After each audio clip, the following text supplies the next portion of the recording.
Today's verse says, "Seek the Lord while he may be found, call on him while he is near." This verse speaks to me personally because many times when I'm spiritually down, I feel like God is so far away. I feel like seeking is meaningless and calling on him is pointless because my reality is not changing. You might feel the same way too, but let me encourage you with this. No matter how spiritually empty you feel right now, God is inviting you today to do two things: seek him and call on him.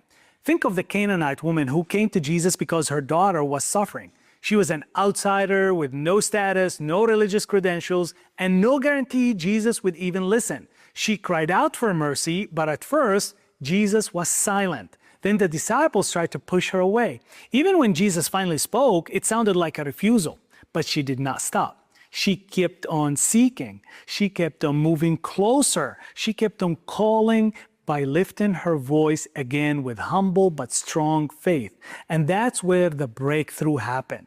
Jesus turned toward her and honored her faith, and her daughter was healed.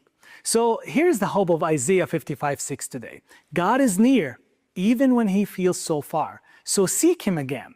Call on him again. The silence is not the end of the story. It's the beginning of your breakthrough.